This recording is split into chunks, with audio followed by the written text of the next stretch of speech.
우리나라 사람들은 경제가 어려운 분들이 많아서 로또 하는 분들이 굉장히 많습니다. 로또는 행운이란 의미를 가지고 있습니다. 사람들은 로또를 통하여서 물질적인 행운을 얻게 되어지면 자신들의 인생이 행복할 것이다 라고 생각을 하고 있습니다. 그러나 실상은 로또를 당첨된 분들이 행복보다는 불행의 길로 가는 분들이 너무나 많은 것을 볼 수가 있습니다. 가난할 때는 부부가 서로 힘을 합하여서 서로 사랑하며 힘들지만 정말 그렇게 살아왔지만 이 로또를 맞은 후에 오히려 부부가 헤어지고 이혼하는 경우들이 참 많습니다. 그뿐만 아니라 가난할 때는 성실하게 열심히 땀을 흘리면서 살았는데 로또를 당한 후에 흥청망청 살다가 오히려 개인적으로 파산하여서 신용불량자로 전락하는 사람들이 많습니다. 로또를 맞기 전에는 친척들과 친구들과의 관계가 너무나 좋았습니다. 그러나 로또를 맞은 후에 친척들과의 관계, 친구들과의 관계가 깨어지는 사람들이 있습니다. 그뿐만 아니라 로또를 맞기 전에는 참 겸손하게 살아갔고 사람들과 관계를 잘 맺었지만 로또를 당한 후에는 오히려 마음이 교만하여져서 자신이 가난했던 적을 잊어버리고 가난한 사람들을 천대하고 멸시하는 사람들이 있습니다. 이런 사람들을 향하여서 우리는 변질되었다 하고 말할 수가 있습니다. 하지만 여러분, 세상 사람들만 변질되는 것이 아닙니다. 예수 믿는 사람들도 갑자기 부자가 되거나 물질적인 여유가 생기게 되어지면 참 많이 변합니다. 가난할 때는 참 하나님의 은혜가 없으면 안 된다고 하면서 그 은혜를 강구하고 매일매일 기도하면서 하나님의 도움을 구하면서 살았습니다. 또 가난할 때는 정말 예배를 사모하고 자신에게 주어진 직분에 감사하면서 교회에 충성하며 헌신하였습니다. 그러나 이런 분들이 갑작스럽게 부자가 되어지면 사람들이 달라집니다. 물질이 많기 때문에 하나님의 은혜를 구할 필요를 느끼지 못합니다. 점점 기도로서 하나님께 도움을 구하지도 않습니다. 예배를 사모하지도 않습니다.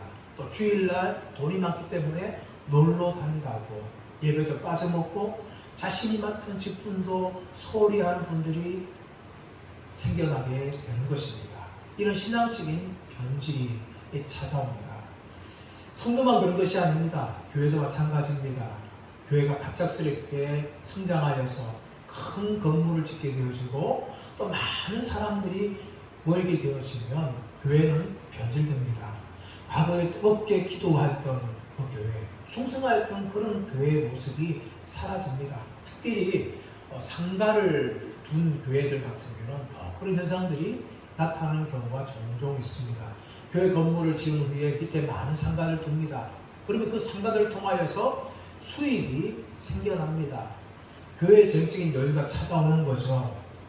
그런데 이렇게 되고 나면은 그 교회 성도들은 더 이상 헌금을 하지 않습니다. 왜냐하면 내가 헌금하지 않아도 교회는 잘 돌아가는데 내가 왜 헌금하냐? 그렇게 생각하는 거죠. 또 뜨겁게 기도하며 은혜를 구하지도 않습니다. 하나님의 은혜가 없어도 교회는 그냥 돌아가고 교회는 안정된다는 것이죠. 또 전도할 필요가 없는 거예요. 새신자 올 이유가 없는 겁니다. 자기들끼리 그냥 이 교회에서 주인으로 가면 너무나 평안하게 살 수 있는데 왜 새신자 전도를 하나 하면서 전도도 하지 않는 겁니다. 이처럼 물질적인 부유는 성도들을 타락시키고 또 교회마저도 타락시키는 경우가 있습니다. 라오디게 교회가 그런 교회였습니다. 지금까지 6개 교회를 살펴보았습니다.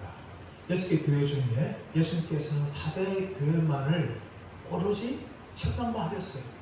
그러면 4대 교회마저도 약간의 긍정적인 것이 있었습니다. 네가 살았다 하는 이름을 가졌으나 사실은 죽은 자다 이야기하면서 네 안에 남은 것들이 있으니까 그것을 다시금 불을 지펴라. 그렇게 예수님께서 말씀하신다는 것이죠. 겉으로 보기에는 완전히 죽은 것처럼 보이는 그 4대 교회조차도 그 안에 소수에 깨어있는 사람들이 있다는 것이죠. 그 남은 바 된 것을 굳건하게 하라 하고 예수님께서 사대 교회를 향하여 책망하신 것이죠. 그렇게 책망받은 사대 교회조차도 그 안에 긍정적인 부분이 그래도 남아있었습니다. 하지만 오늘 본문에 나오고 있는 이 라오디게 교회는 전혀 그런 부분을 찾아볼 수가 없습니다. 오로지 예수님께서는 이 교회를 향하여서 처음에 긍정적인 말도 하지 않으시고 책망만 하시는 그런 부분을 우리가 말씀을 통하여 접할 수가 있습니다. 이 라오디게아 교회가 세워진 곳은 라오디게아 도시입니다. 이 라오디게아 도시는 주전 253년에 셀레우코스 왕국의 안티오코스 2세가 세웠던 도시였습니다. 이 안티오코스 2세가 그 당시에는 이혼을 했어요. 근데 그 전체의 이름이 무엇인가 하면 라오디게아입니다. 이 도시를 건설하면서 이 안티오코스 2세는 자신의 전처의 이름을 가지고 와서 이 도시를 라오디게아 그렇게 불렀습니다. 이 라오디게아는 교통과 무역의 중심지였어요. 에베소부터 빌라델비아까지 이어지는 아주 중요한 무역로가 이 라오디게아를 거쳐갔어요. 그뿐만 아니라 드로와 버가모, 사대, 빌라델비아에 이어지는 국제우편 도로조차도 이 라오디게아를 거쳐갔어요. 그래서 이 라오디게아는 지형적으로 교통과 무역의 중심지가 되었습니다. 그래서 아주 이 발달하게 된 것이죠. 이 부르기아, 라오디게아 속한 지역을 부르기아라고 말하는데 이 부르기아 지역에서 가장 큰 도시로 그렇게 이 성장을 한 겁니다.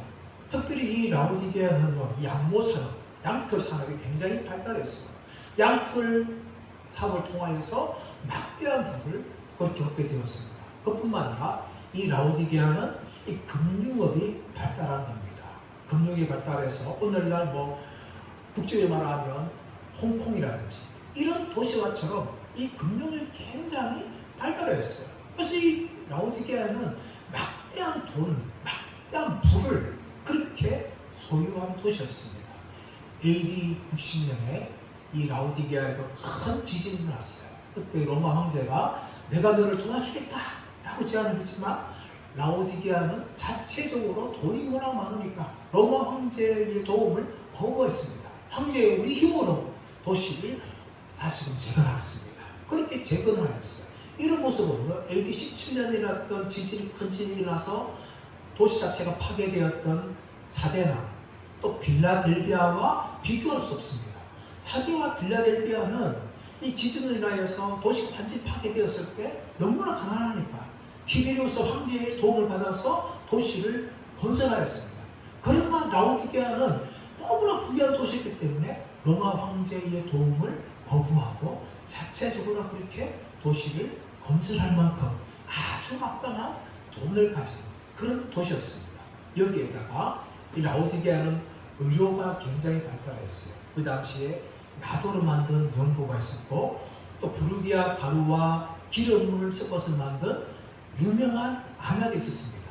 이 안약이 얼마나 유명했는가 하면 로마 제국 전역에서 이 안약을 사기 위해서 라오디게아를 찾아와서 라오디게아 막대한 돈을 부를 만큼 아주 유명한 그런 안약이었어요.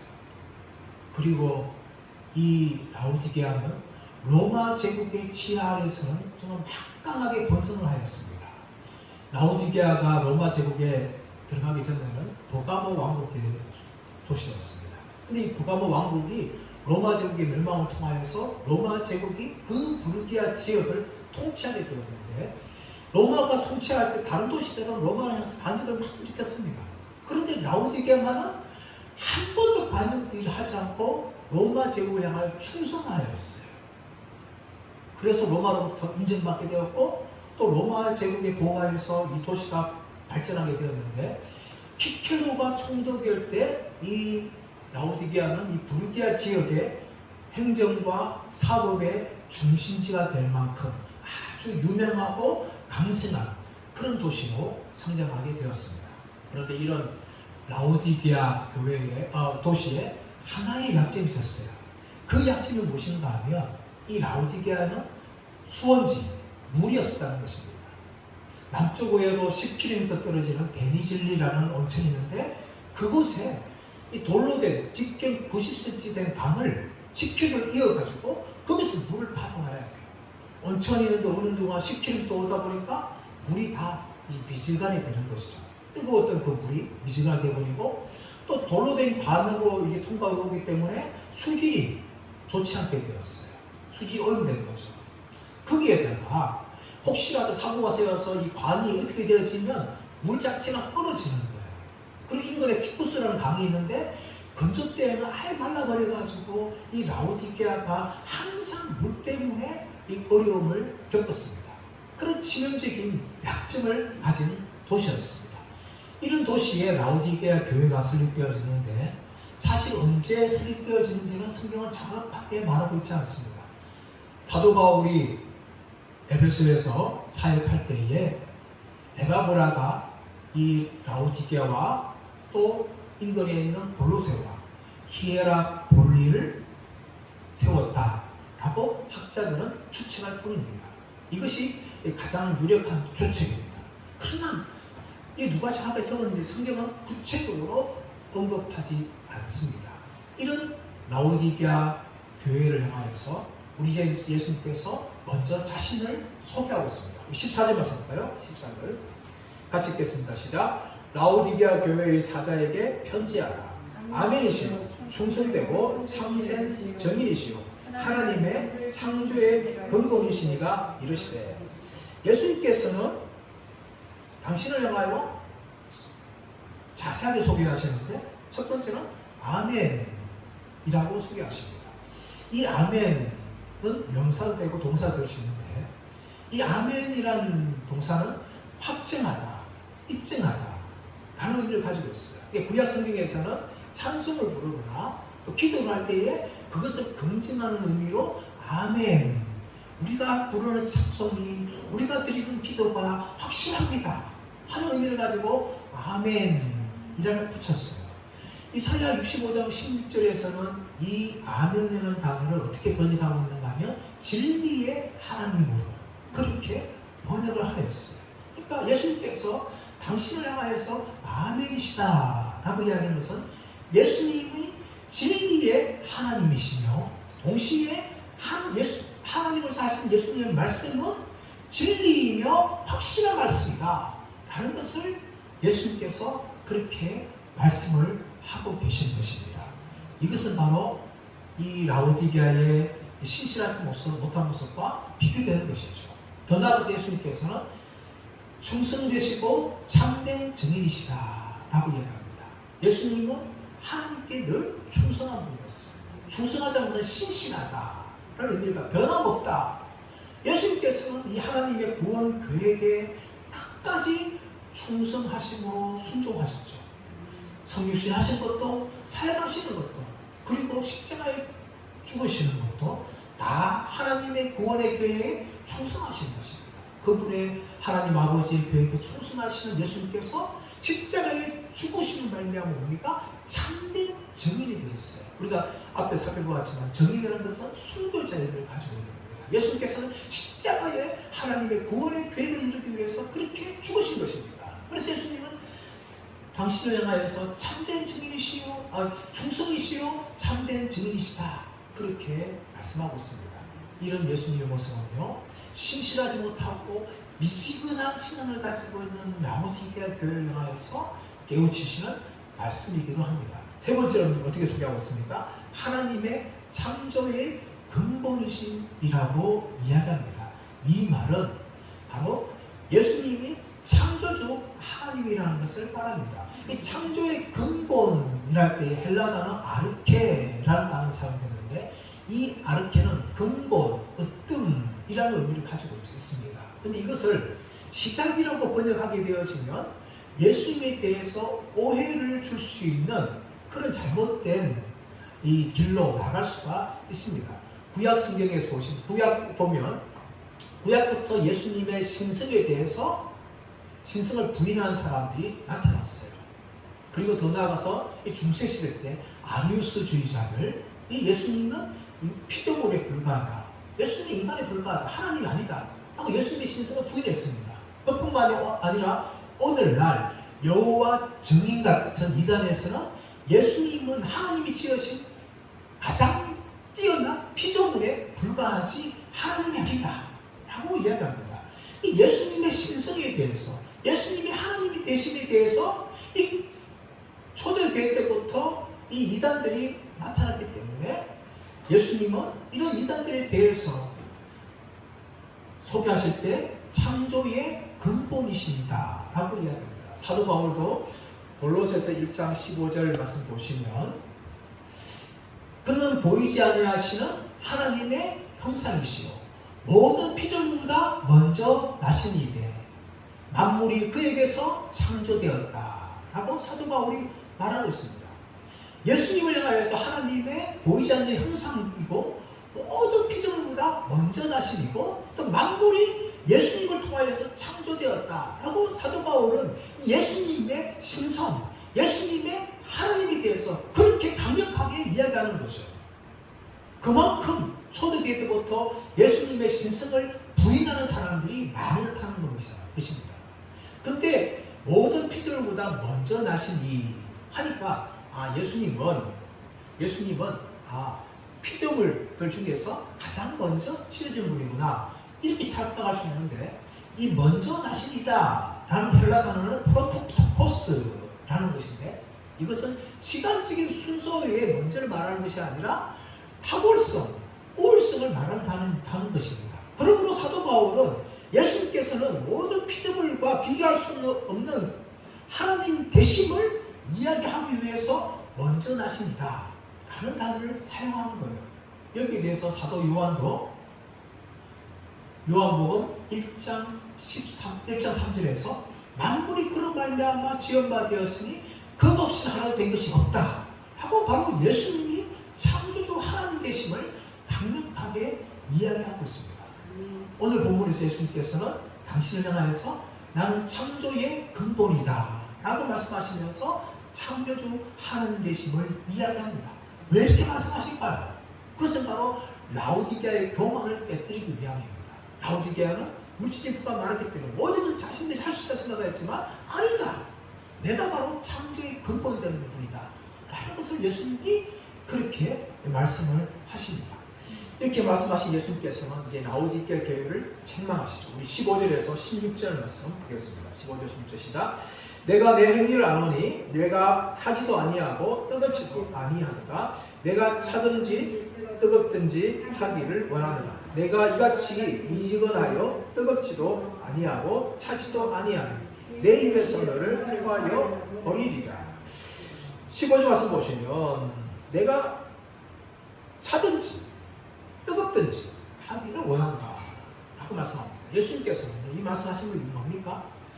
이 라오디게아의 교회 상황이 미지근한 거예요. 미지근하기 때문에 뜨겁든지 차갑든지 하라 이렇게 말씀하시는데 차가워지라 그 말이 아니고 뜨거워지라는 것을 강조하기 위해서 예수님께서 이 미지근한 상태의 라오디게아 교회를 그렇게 책망하시는 것이죠. 이 라오디게아 교회는 물이 없었습니다. 그런데 북쪽으로 10km 떨어진 곳에는 히에라볼리라는 도시가 있었습니다. 그 도시에는 유명한 온천이 있었어요. 히에라볼리 온천이라면 지금도 유명합니다. 관광객들 굉장히 지금도 많이 찾아가요, 사실은. 그 온천이 이 치료로 유명해가지고 치유센터가 있을 만큼 이 치유의 물이라고 인정받았습니다. 반면에 동쪽으로 16km 가면 골로새가 있는데 그 골로새의 물은 차갑고 순수하고 아주 썰도가 있는 물이에요. 그런데 이 라오디게아에서는요 물이 없었어요. 그래서 남쪽으로 10km 있는 데니젤리라는 온천에 이 관을 내가지고 물을 뿌리는데 오다 다 식어버리고 수질도 좋지 않으니까 사람들이 먹으려 해도 먹을 수 없어서 토할 정도의 그 정도의 물의 수질이었어요. 오늘 예수님께서 그 비유를 가지고 오시는 거예요. 네가 뜨겁든지 히에라볼리아 온천처럼 뜨겁든지 아니면 골로새 물처럼 차갑든지 그 썰먹는 물이 되든지 해라. 그런데 네가 미지근하였어. 16절 말씀하시면 내 입에서 토하면 내 침이라. 내가 너를 먹을 수 없구나 하면서 이 라오디게아 교회의 미지근한 상태 대해서 예수님이 책망을 하시는 겁니다. 근데 여러분, 왜 이 라오디게 교회가 이렇게 되었을까요? 그 이유가 17절 말씀이 있습니다. 17절 시작. 내가 말하기를 나는 부자라 부유하여 부족한 것이 없다 하나 내 공부한 것과 가련한 것과 가난한 것과 눈먼 것과 벌거벗은 것을 알지 못하는도다. 내가 말하기를 네가 말하기를 나는 부자라 부유하여 부족한 것이 없다. 이 라오디게아 도시 자체가 굉장히 부유한 도시였어요. 돈이면 다 할 수 있다 라는 생각을 가지고 있고 지질이 나도 스스로 힘을 재건할 만큼 그런 돈을 가지고 있는 그런 도시였습니다. 그런 도시에 살다 보니까 라오디게아 교회가 이 돈의 능력을 붙잡은 거예요. 나는 부자다. 부유해서 부족한 것이 없다. 하고 그렇게 생각하게 된 것이죠. 그래서 예수님께서 이 라오디게아 교회를 향해서 네가 부자라고 생각하면 부유한 것이 없다 생각하는데 이 라오디게아의 실상을 드러내시죠. 17절 하반절 말씀 보시면 내 공부한 것과 가련한 것과 가난한 것과 눈먼 것과 벌거벗은 것을 알지 못한다. 이 5가지 상태를 말하고 있는데 사실은 관사가 하나입니다. 이 관사가 하나이기 때문에 이 5가지는 서로 뗄 수 없는 하나의 모습을 말하고 있는데 그것은 무엇을 말합니까? 이 라오디게아 교회의 미지근한 영적 상태를 이렇게 5가지로 설명을 하는 거예요. 이 공고한 것, 이것은 비천하고 불행한 상태를 말합니다. 가련한 것, 이것은 천하고 불쌍한 상태를 말하고 있어요. 그리고 가난한 것은 뭡니까? 영적인 이 가난한 상태를 말하고 있는 것이죠. 눈먼 것은 뭡니까?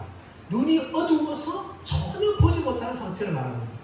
벌거벗은 건 뭡니까? 옷을 입었는데 입은 것이 아니고 아예 다 벗은 것을. 그렇게 예수님께서 이야기하고 있습니다. 이들은 부자라고 생각했는데 자신의 공고한 것, 비천하고 불행한 것, 가련한 것, 천하고 불쌍한 상태를 전혀 알지 못했어요. 더 나아가서는 그들의 가난한 것, 부자였는데 영적으로는 너무나 가난한 상태에 있는 것을 그들은 알지 못하였고 그들의 눈먼 것을 알지 못했어요. 안약이 있어서 얼마든지 눈을 고칠 수 있고 볼 수 있다고 생각했지만 실상은 이들이 눈먼 거예요. 자신들의 미진한 상태도 보지 못하였고 돈의 흐름은 보았지만 영적인 흐름을 전혀 보지 못하는 영적인 맹인들이었습니다. 마치 바리새인과 서기관들이 자신들의 율법을 많이 알고 있고 열심히 지키기 때문에 스스로 의인을 생각하면서 자신들의 죄들을 알지 못했듯이 라오디게아 교회는 자신들의 미지근한 상태를 전혀 알지 못한 겁니다. 그리고 더 나아가서 뭡니까? 벌거벗은 것을 알지 못합니다. 그들은 양털로 만드는 아주 명품 옷을 입었습니다. 비싼 옷을 입었어요. 그러나 그들은 영적으로 벌거벗은 수치의 상태라는 것을 전혀 그들이 알지 못하고 있다는 것을 예수님께서 그들을 향하여 그렇게 책망을 하고 있습니다. 그러나 여러분, 예수님께서는 책망만 하시는 것이 아니라 이제 그들이 해결할 수 있고 새로워질 수 있는 방법을 제시합니다. 첫 번째는 예수님께서 권고하십니다. 우리 18절 말씀 보겠습니다. 18절 시작.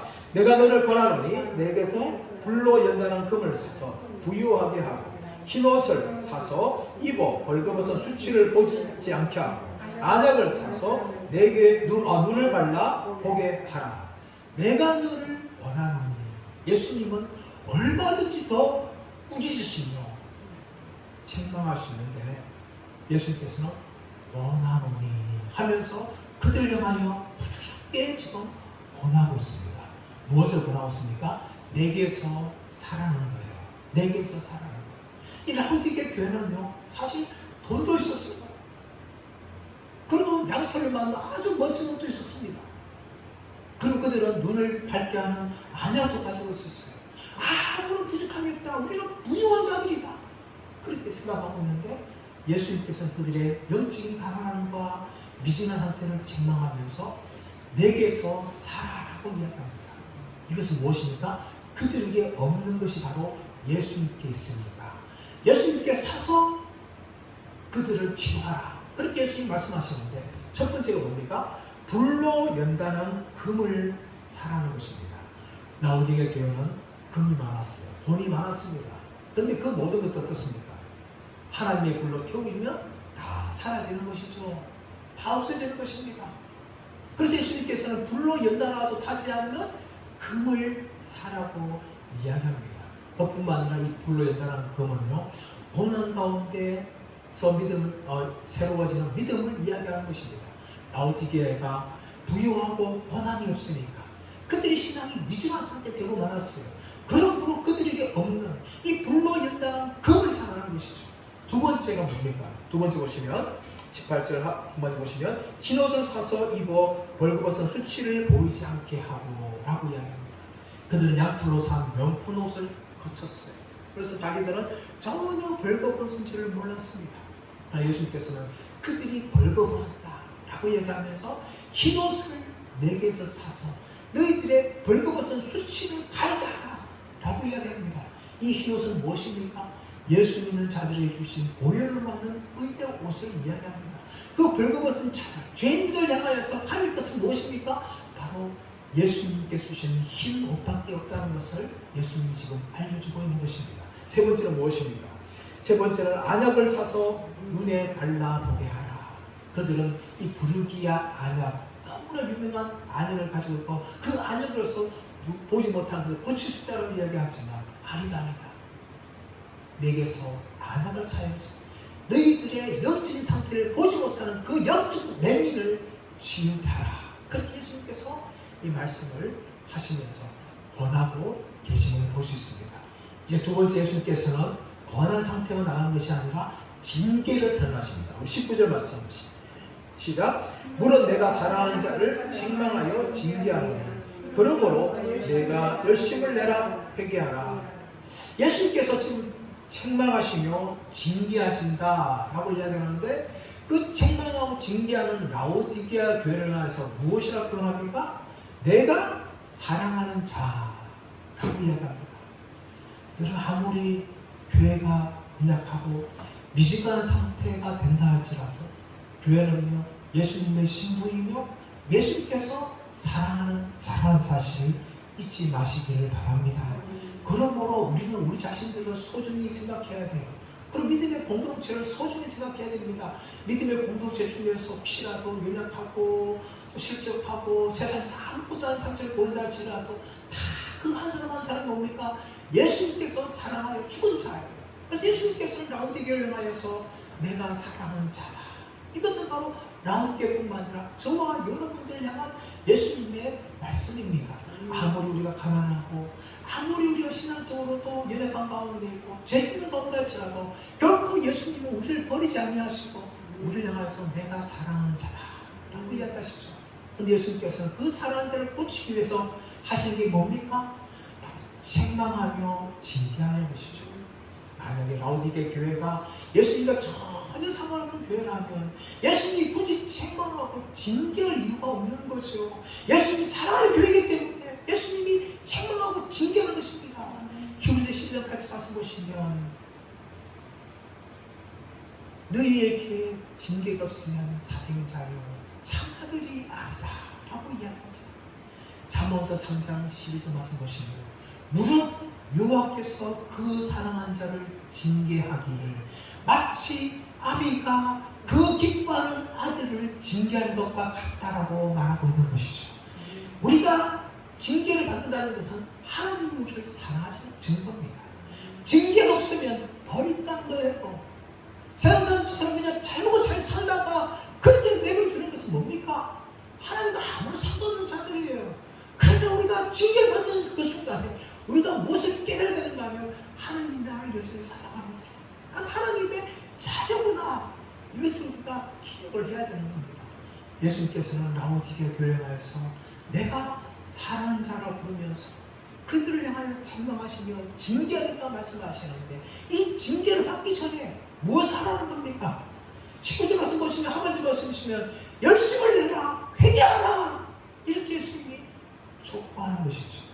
이 열심을 내라 회개하는 것은 사실은 철저한 회개를 하라 이런 의미입니다.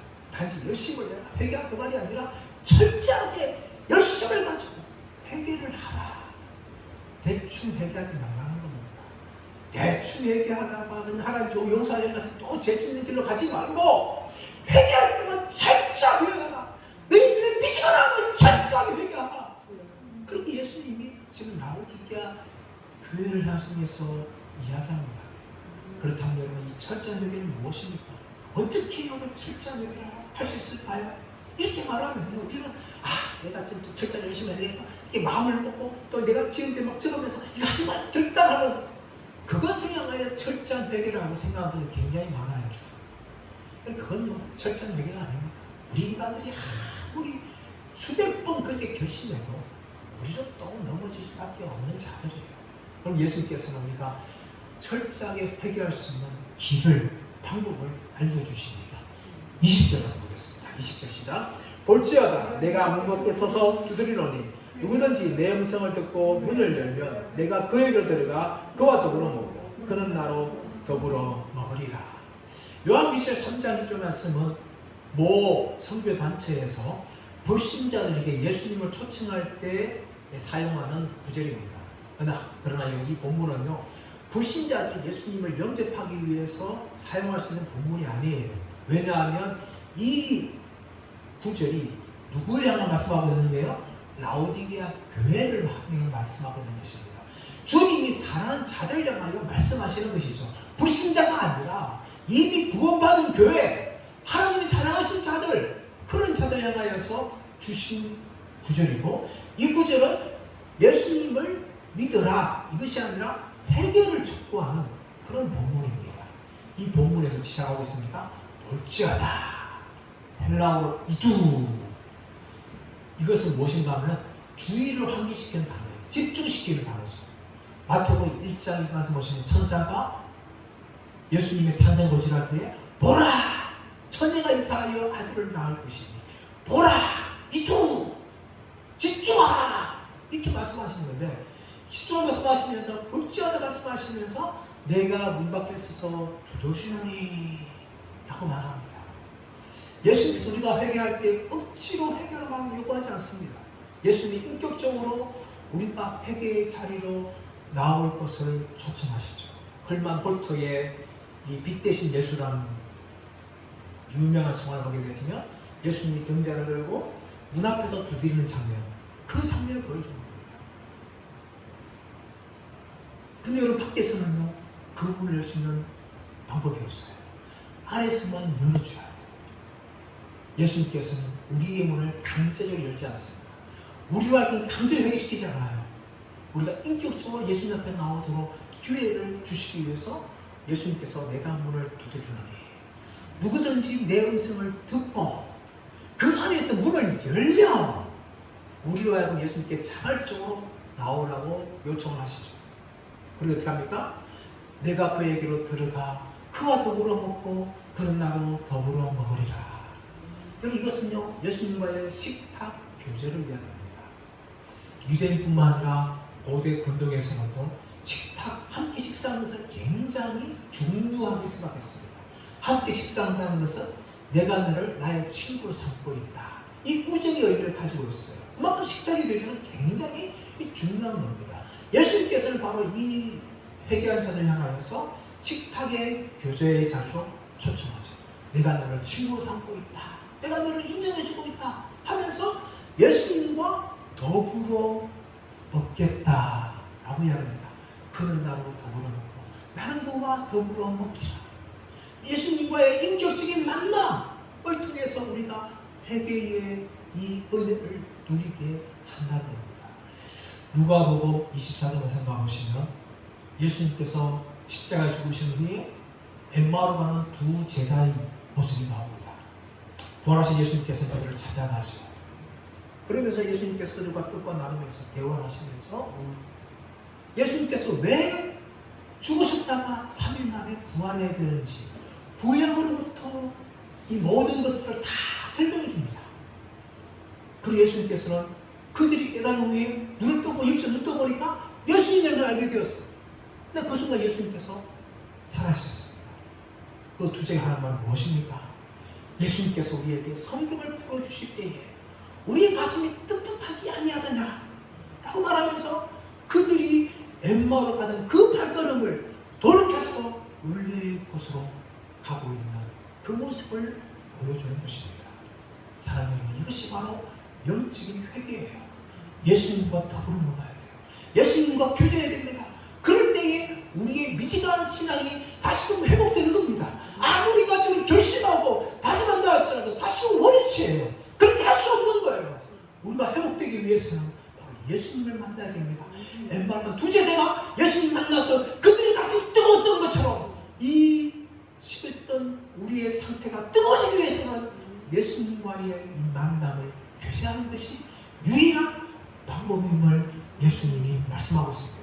사랑하는 여러분, 우리의 미지근한 상태를 다시 한번 돌이키기 원하는데 이 방법을 찾기 위해서는 예수님께 돌아가기를 원합니다.